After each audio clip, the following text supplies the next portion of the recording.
I'm gonna just stop sharing for a All minute right. to try and get my notes here because I Yeah, can't seem to perfect. share and my notes at the same time. Let's see if I can get that to work. All right. Welcome everybody. Before we get started here, I don't know if anyone has any quick announcements they want to make before I turn it over to Connor on home share. Um, if you can, I don't think I see Unshare? anyone with I don't see anybody with their hand up, but we'll come back to this at the end anyways. If anyone has anything they want to bring up about what's going on in their world.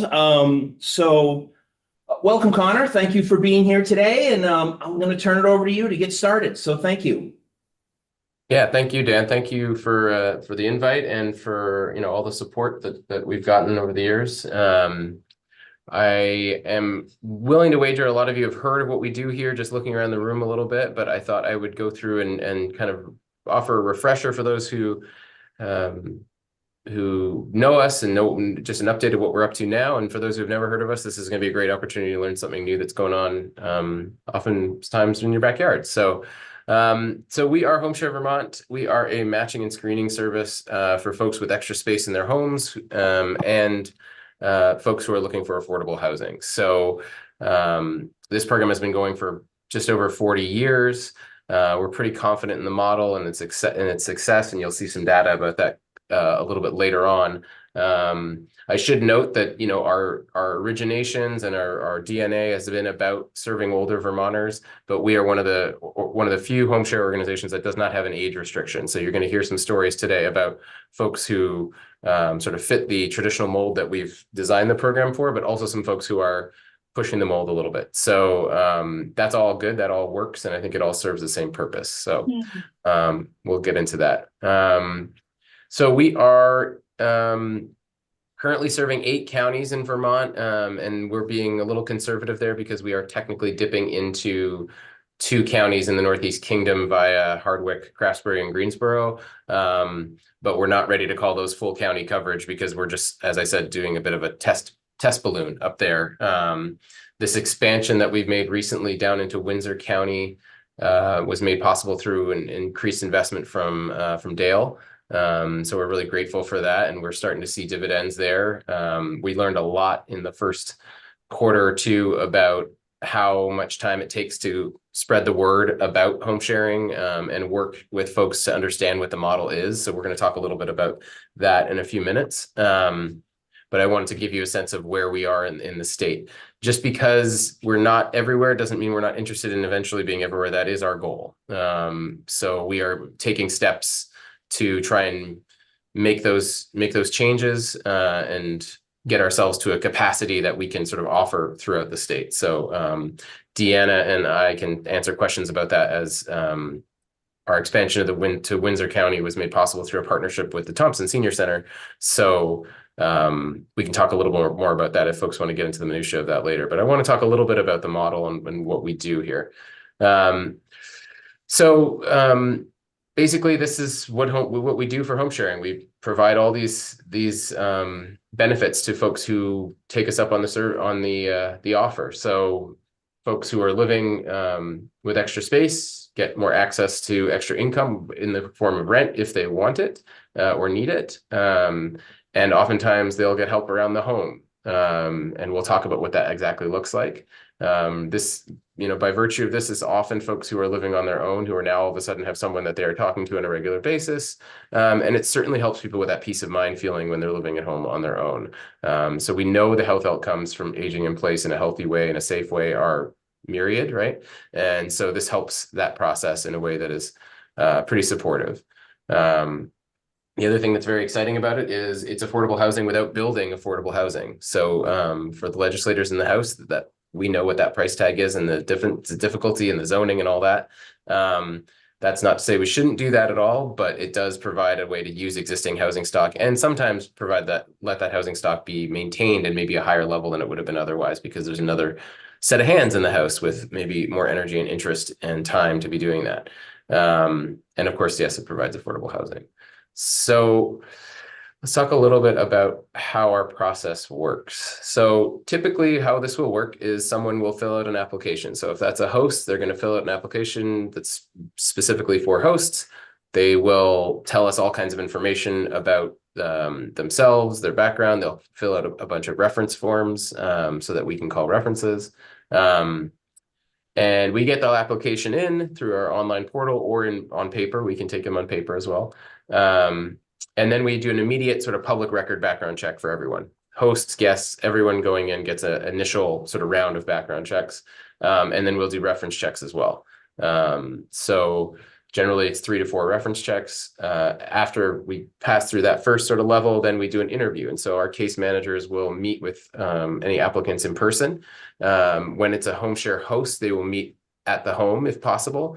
There's always a home visit as part of this process to get a sense of who the host is and what they're about and what their daily life looks like, and how someone would fit into the space and to their life.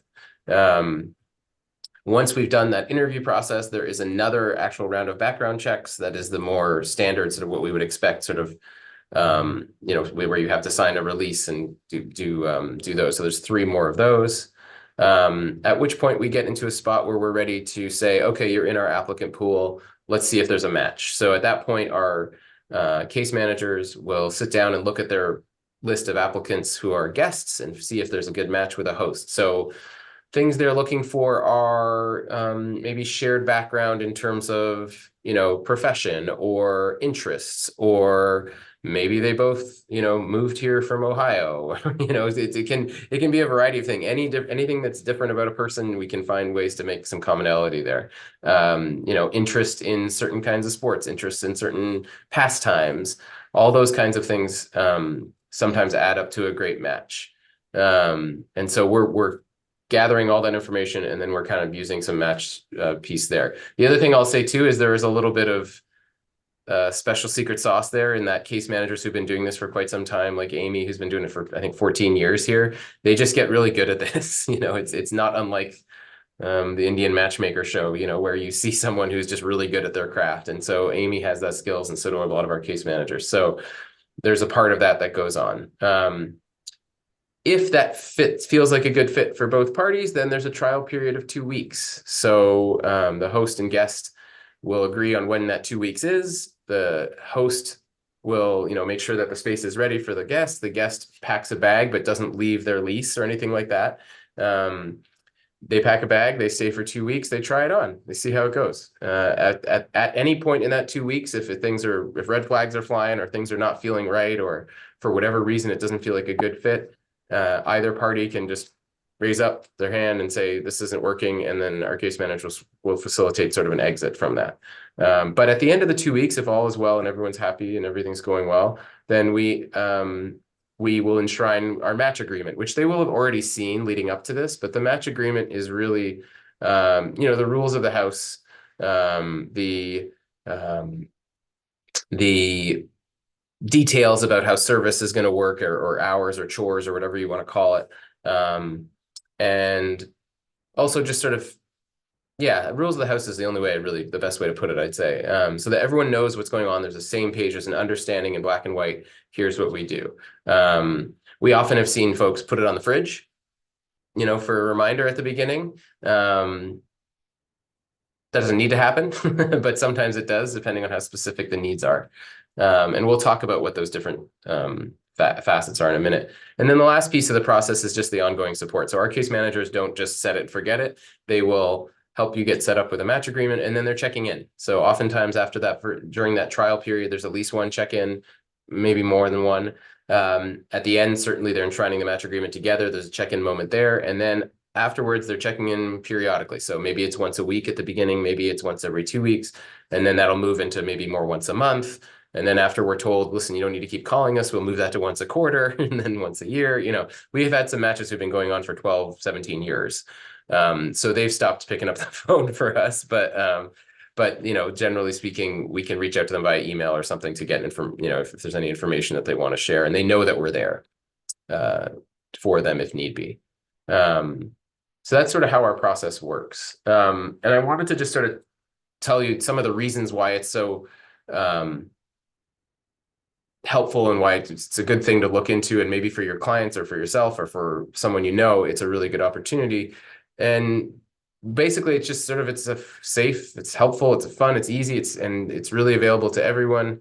And it's very affordable. So we're going to go through a couple of those things and explain how that really works.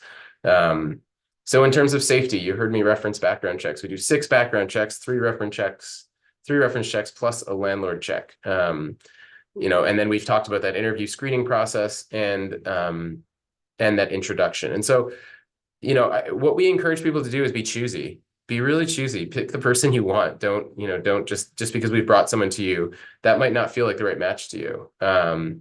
And the other thing I encourage people to understand is that by the time we're matching these folks with you, these are not strangers, because I think we hear that a lot about this, like, oh, this is a stranger in my house, right?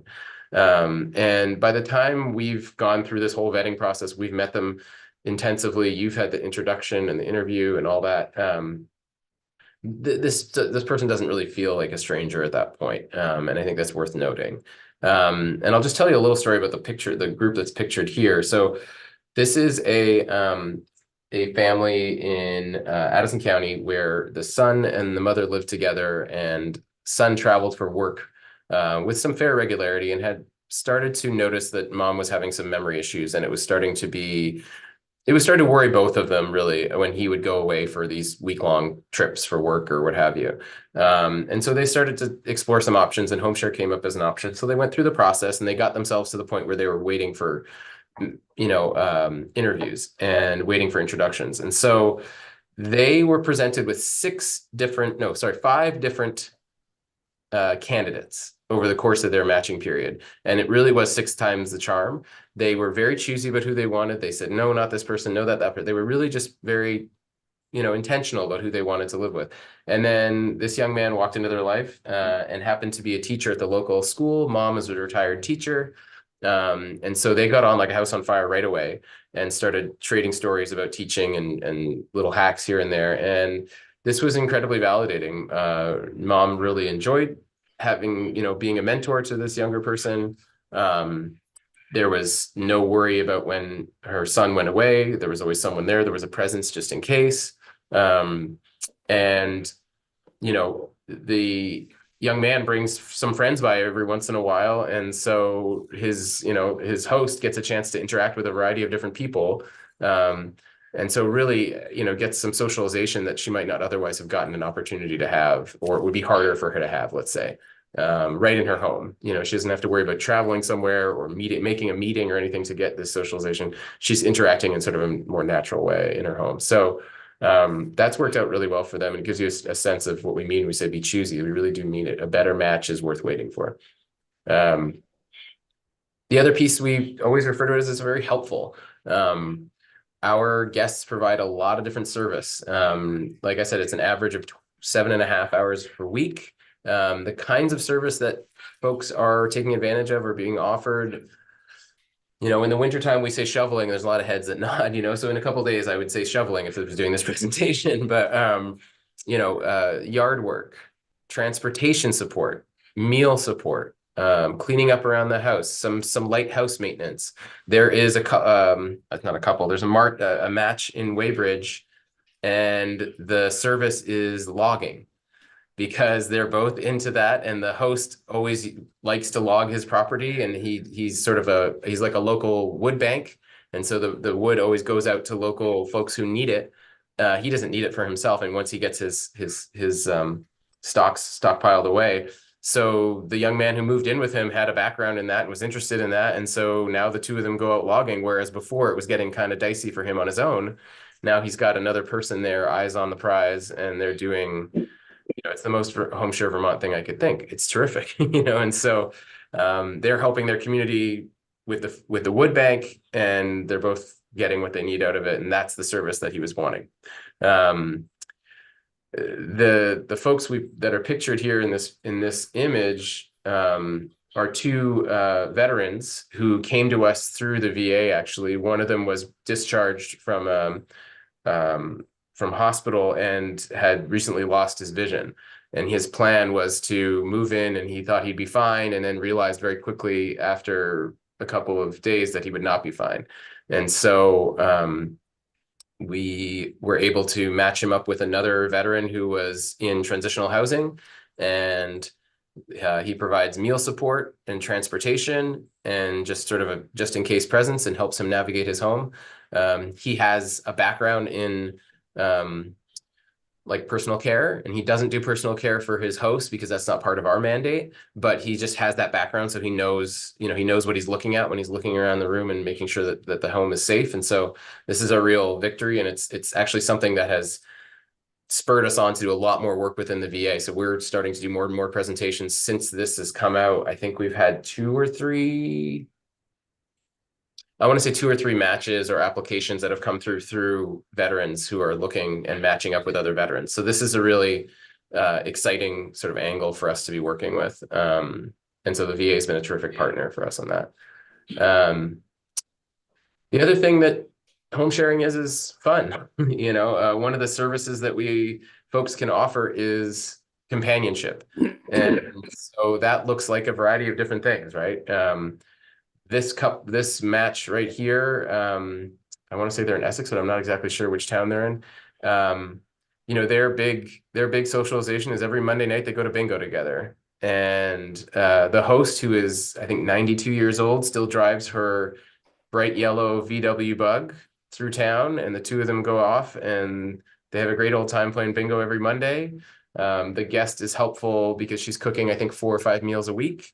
And helping make sure the house is tidy. But they watch their reality shows. They have their favorites. They have their whole setup there, and they're getting a lot of enjoyment from just being around and being together. And so I think it's something that we shouldn't. It's not an extra bonus. It's built into the DNA of what we do. It's an important part of it. The other thing we often will remind people is that it's a very easy, we try and make it as easy as possible, I should say. There's multiple layers of vetting that goes on before it culminates in our team, thinking about the match in that sort of more organic way. And that match agreement, those rules of the house, they really do make it a lot easier to share your space, which is something that people have a lot of concerns about. But I think once they see a match agreement and see the level of detail that goes, they understand that it's just a much easier process than maybe they'd expected. And that peace of mind that knowing that there's ongoing support is not a small thing. And then the other piece I'll say is something I mentioned at the top. We serve all ages, right? We're not limited by the age group. I started a home share match on Monday, actually. We had someone move into our home. She's coming to live in Vermont for the summer into the fall. She's going to help us with once a week childcare. She's helping with a meal now and then. We've got 2 young children. That is something that is totally part of what we do. We're taking some stress off of the affordable housing market in the Burlington area where she had planned on moving for the summer. So that's one more apartment that's available, or one more unit that's available that she's not going to be taking up, and she's going to be staying with us. So that's a really important illustration of like the different age range and different ways that this can help folks out.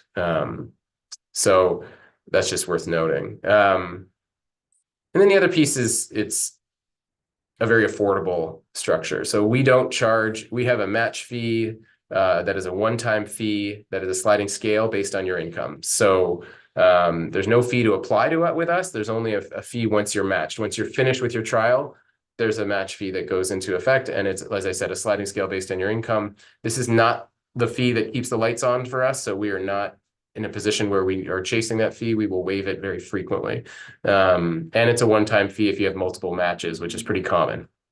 Oftentimes folks will match with us once, and then they'll have, the match will end because someone moves away or what have you. And then they'll come back to us in a couple of weeks or months and say, okay, I'm ready for my next one. Because they've seen the benefits. And then when that person leaves, they say, wait a minute, this was really helpful for me. So that's a one-time piece. The other thing too is that, we often will see folks who have made really good plans for their retirement and for aging in place, but didn't factor in things like, roof repair being triple or 5 times the cost that we had expected, right? We can't necessarily predict the kind of inflationary bounce we've seen.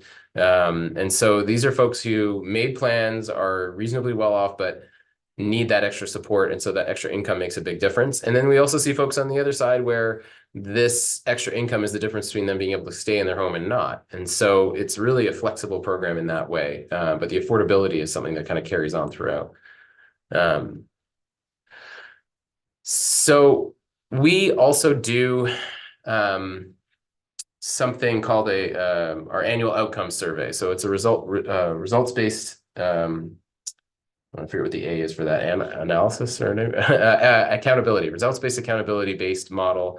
And what we do is we ask all of our active matches, everyone who's in a match, to respond to a whole survey of questions. And it's going out actually in a week or two. And this is the results we get. And these are pretty standard rates for us, 95% satisfaction.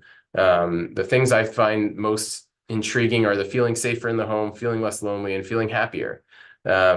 It's really hard to put a quantifiable number on how important that is to someone's life, but I think for us, it's really reassuring to know that it's a good number of our, the good vast majority of the folks who are using our service are feeling that number pretty strongly. So that's just something to note, that that's sort of one of the outcomes that we see. And let's see. Yeah, and I guess this, I'll just talk a little bit about next steps. If this is something that's interesting to you, there's our phone number, there's our website. One of the things that we will do often is presentations like this. If you are someone who has a team, a case management team, or works frontline, and it would be useful for us to come and do a presentation with some of your clients. We love doing these kind of presentations. It's the way we get the word out. And that's something we'd be happy to do. We're always happy for any support that folks are willing to offer. And the other thing that I'll just mention is right now we're currently looking for Central Vermont board members. So if you know someone who understands, the issues that we've just been discussing, has some extra time, we would love to sort of spread out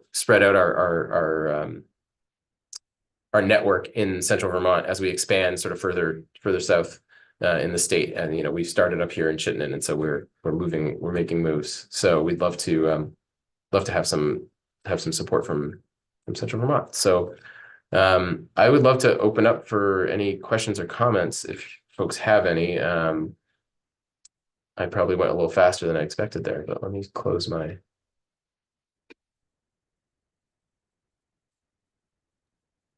All right. And I'll just also mention that Deanna's in the room with us, and she can talk sort of from a different perspective because she's the director at the Thompson, and that is how we've expanded into Windsor County through the Thompson. So we're happy to talk about what that expansion looked like in the model, but also happy to get any other questions you might have. So, yeah, if anyone has a question. Susan. Susan Wilder calling from North Carolina right now, but I will be moving to Windsor County very soon. So happy to hear that you've expanded there. When I worked for the Southern Maine Agency on Aging, we explored home share, and we looked really carefully at Vermont's models, and that was a long time ago, 2014, I think. And what we found was that there were a number of newly divorced women who also needed this kind of person in the house to help pay the bills and that sort of thing, and to provide companionship. And so that was another market. We did not create a program like yours. What we did do was do a toolkit which went online to help people do this themselves with documentation and contract agreements and things like that. But I really am thrilled with what Vermont has done and the stories that you've told. So I appreciate the chance to listen in. Thank you. And Susan, the only thing I'd mention too is if this is interesting to you or someone you know, that it does take a minute. So what we've often found is folks moving into the state, it's helpful to apply with us before they're even, in situ, because it really, it can take a minute to do all those reference checks and find the right match. It's not something that, it is not an emergency option, unfortunately. I saw Meg, and then it looks like Glenn is next. Hi, Connor. Thank you for all of the information. I've been following this program for a long time, but really helpful to know sort of the inside details. As you probably can see from my name, I'm from the Alzheimer's Association, and huge number of Vermonters with different kinds of dementia who are older and who are in their own homes. And so just want to put out there that if you're finding it helpful for people you're placing, to access a little bit of training around, I'm not talking about like final stages, but early mild cognitive impairment, how to know the signs, how to communicate more effectively, etc. I'd encourage you to either reach out to us or put us on their resource list. We have tons of free programs that could really help with those kinds of communication and lifestyle challenges in the earlier stages of dementia if people are wanting and needing that. And we know there is a need, and just put out there, I'd love to brainstorm more. If you get to where you're ready to expand again, is there a way to kind of collaborate a little bit into this demographic of even couples where one is caring for the other one, but they still need a little bit of respite, a little bit of support, maybe how could we do it in a way that would be mutually beneficial to everybody and create more housing? So please reach out if that's of interest. I'll put my email in the Yeah. chat. I will definitely do that, Meg, because I mean, we have sort of a rotating trainings that we're always doing here at HomeShare, and I think even for our case managers, it would be helpful to just get a little refresher and a little reminder about how we're doing things.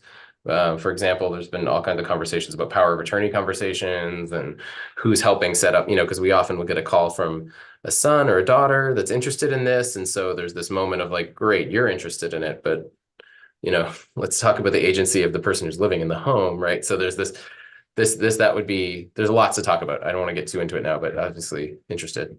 Glenn, I had you next on the list there. Yeah, hi, thanks. I'm with the Burlington Aging Council, and I have two things. One is, as you know, last year we pushed the city to put up incentive money to try to create more opportunity. So I'd just like to get an update on where that is and how useful that type of a program is for those small incentives.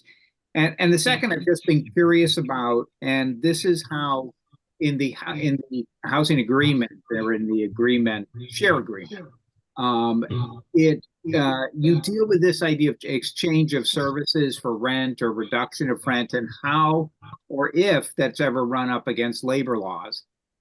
So free rent and you get an au pair, free rent and you get an in-home caregiver. I mean, has it ever been kind of looked at like that at all, or I'm just curious. That just seems like a fuzzy area.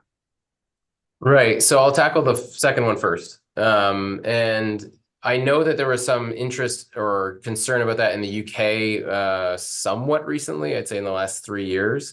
But we haven't run into that here as far as I know. The one thing we did run into was and all of this is before my time, Glenn. So just there was a labor law change, I want to say 2016, again, memory here, from something that wasn't my experience, but where we used to do personal care as well, right? We used to offer personal care, and there was a switch there at the federal level. And at that point, it became untenable for us to be providing that care as well. And I think a lot of folks are nodding their head because they know exactly which one I'm talking about. They know more about it than I do, but that is the only time I think we've run into that issue around labor laws. So we haven't had that challenge yet. I mean, that I'm aware of. Having said that, we've been doing this for 40 years. So my presumption is at some point there was some conversation where that was discussed. But we haven't run into any situations like that as of yet. We do consider ourselves sort of in a landlord-tenant arrangement, but we're in what I call like a solidarity economy, right? And so we're doing this thing that is sort of outside of a lot of the way the structures are set up. And so it's a bit, we're conscious of that, and try and keep our eye on what those regulations are. And we have them routinely looked at by some outside legal counsel, but also on our board, thankfully, we have a few lawyers to take a look at those things. So that's a great question. I'll look into the history of it with us. But I'd be shocked to know that there wouldn't be any conversation over the past 40 years about it. The second, Just on it, I mean, it's an incredible program, and I would hate to see someplace in the future get side railed as a result. of course, So, yeah. but it does sound like you're monitoring. I don't think there's any legislative issue, but it's certainly, as labor laws in particular change, as we're more cognizant of people being exploited and so Sure. forth in different situations, keeping above that for this program very Right. consciously would Right. Yeah, and that's part of the whole follow-up conversations, those important conversations. So I'll go to your first question now. So the incentive program, and again, all of this is before my time. And so I would say that the incentive program, we looked at that, and it didn't have the impact we had expected. And I don't think that had anything to do with any of the advocacy level things, as the legislators in the room will tell us. It was on the sort of sausage making that was required to fit it into what the city wanted to do. And my understanding is that it was a pretty narrow window of time that folks could access the incentives, and then also a narrow band of sort of income that they could access it. And so we paid out one incentive over the course of that time, and we returned the rest of that grant money.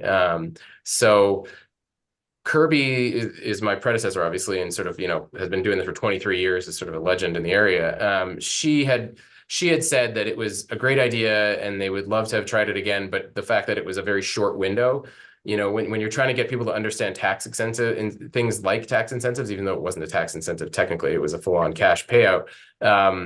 It was a lot of marketing that needed to go into it, and sort of we looked at it and said this should have been a 3-year tester, because it takes 6 months to get anything through anyone to about almost anything.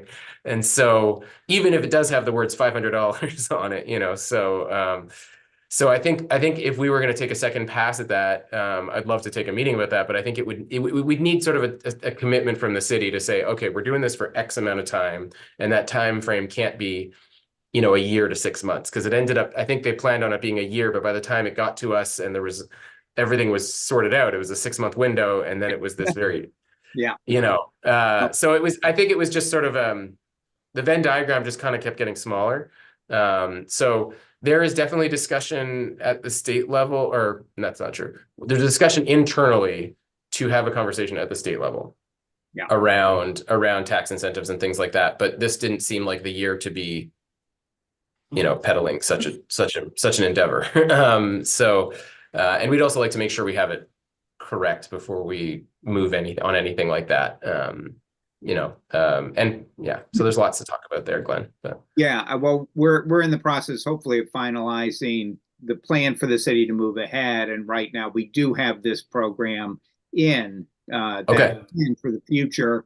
I mean, we got a little budget deficit issue to deal with first, but as you said, I mean, it's affordable housing without building, and it's more efficient use of existing housing. So both of those things are critical in Burlington, as they are elsewhere too. So we'll be in touch in terms of more. Yeah. Is Kelly still sitting on your committee? Yes. Yeah. Okay, great. So Kelly and I are in touch, but I would be happy to show up at any meeting to talk about that, or at least to hear what y'all are up to, because that's a meeting, that's a connection I should probably make anyway. But definitely. Yeah, I think I'm encouraged by that, and I would love us to set it up in Burlington as a model and show other municipalities that it can happen and it can work. Okay, thanks. Thank you, Glenn. All right. Obviously, in the legislature, housing is one of our key priorities. So I was just wondering if you could share some information that I could send out to my colleagues so that they could help spread the word in their districts. If they're, we often write newspaper columns. It might be something that someone would want to include, and I'm glad to send it out. So, I think that would be helpful. And also, you're willing to work with legislators if they want to put something together in their community to come out and connect with their constituents around home share options in their communities? Absolutely. I mean, I think we have sort of a strategy for our expansion. We have sort of a rough idea or a blueprint is how we'd like to move. Where we get we want to be a little careful is we wouldn't want to say, like right now, like Bennington County isn't on our immediate plans for right now, in terms of we know exactly what the next steps are. That's not true of some other areas. So we would hate to do a lot of presentations in Bennington County and sort of build up all this demand for something we don't have the capacity to deliver yet. And so what we're doing right now is just really focusing on sort of how we can expand more effectively, and hit the ground running too. And I can get more into that. Maybe this is a good opportunity to talk about that with how it worked with or is working with the Thompson. Deanna, do you want to talk a little bit about how that came about, and maybe that'll dovetail into what you're asking, Dan? Sure, I can be really brief. We actually met with Kirby and had her do a presentation here about 10 years ago, and we're really interested in the home share model as it relates to our aging at home support program and people that we really saw that could benefit from just having someone in the house at night or helping with shoveling or taking out the trash. So they trained us, Home Share Vermont trained us right before the pandemic. And then of course it was really hard to start a home share program during the pandemic. But immediately after, when things were opened up and vaccines were available, we started piloting our project, and we had a grant in our town from our Economic Development Commission to do that. And we still had support from Home Share Vermont, but we're really operating on our own for about a year. And we had some matches in local towns here, which there's a housing issue in the Woodstock area as well, of course. So after successfully doing that, and then some funding became available for Home Share Vermont to expand, we started working with Connor and Kirby, what that might look like. And we had a dedicated staff person that was already here using their forms and templates basically already. We just removed their branding from that for that time period, but we were doing the same background checks and everything. And they were so supportive in us with any question that came up. So it was a pretty easy transition overall, I think. The team there is extremely supportive. Our aging at home resource manager, Shari, has become one of their, part of their team meetings, and it gives us a much bigger pool of people to pull from. More credibility even in this field. And so it's given us lots more options and opportunities, I think, in our area. And we've expanded our service area. And of course, as a senior center, the funding piece, the grant opportunity to support some of that staff time is extremely valuable to us. So really just a win-win all around. And we've had some additional matches and lots, more time spent on home sharing here. And I think, Deanna mentioned that really quickly, but I think, those of us who are in the nonprofit world, there's this sort of very painful step function that you go into where you need to increase your capacity, but the ability to get to that next plateau is just that extra 20,000 or 30,000 or 50,000, whatever, away. And so the idea of being able to share an individual's compensation, but also time, is a really interesting model, especially for us. We've been referring to the Thompson as a really good dance partner for us. An organization that we get to work with to give and take, where they're embedded already in a community that can use the support, with a demographic that can use the support. They don't need to reestablish all new connections and learn about the area and, get kind of parachuted in. These are folks who are there and on the ground already. That to us is probably the way to accelerate this matching or the expansion process without barging into communities. I don't know how to describe it, but I think we've all seen that happen, and I think we know that especially here in Vermont,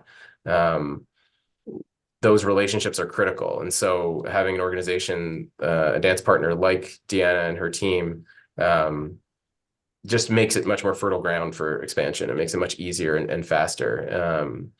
So we're learning a lot of lessons from how that worked and routinizing some things and deciding how we're going to do it going forward. But I think there's more lessons to learn, and there'll be, you'll probably hear more about that in the next little while. I'm hoping. Awesome.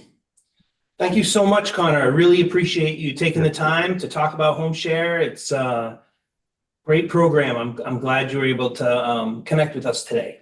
Thank you. Thank you. Thanks so much. Mike, if you can hear me, I see you on there. Oh yeah, there you are. Okay. I asked Mike to come and give us a quick update on where we are with MSP, Medicare Savings Program. And so thank you for taking the time just to give us an update. I'll just turn it over to you. Something you've been doing a lot of work on, so thank you. Great. Thank you, Dan, and thank you, House. House position on the MSP is a great one, very strong. The House passed a bill, we talked last week, that would raise the Quimby level to 190, so the level 190% of the federal poverty level, so that is the level that covers cost sharing and Medicare premiums, and the level that supports people in their Medicare Part B premiums up to 225% of the federal poverty level. So it's a really strong proposal. It puts us, it is identical to Massachusetts levels, and puts us in the top tier really in the nation of both the benefits to low-income people on Medicare, but also the drawing down federal dollars. Tremendous return on investment. We're talking 85% return on investment, $15 million from the state, and close to $100 million in improved benefits to Vermonters.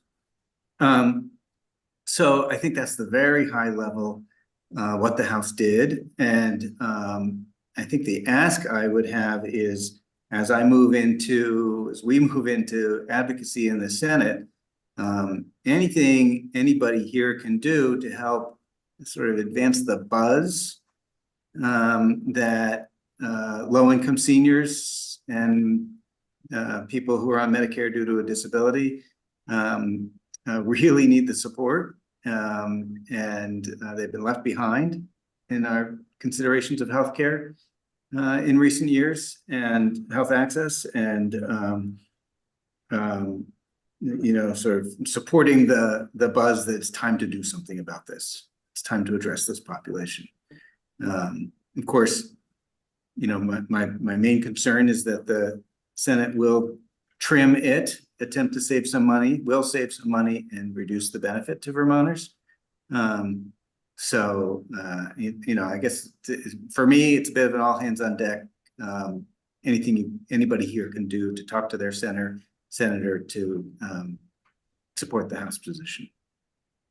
Yeah, thank you. And so the bill is 721, and it's in Senate Health and Welfare right now. I think they had a walkthrough on it, or they're going to have a walkthrough on it, and then it will be off to Senate Appropriations. Well, Finance first, and then Appropriations, because they need the money for it. So, but yeah, great work on this, Mike. Really appreciate this. It's been something that we've been talking about at this caucus for years.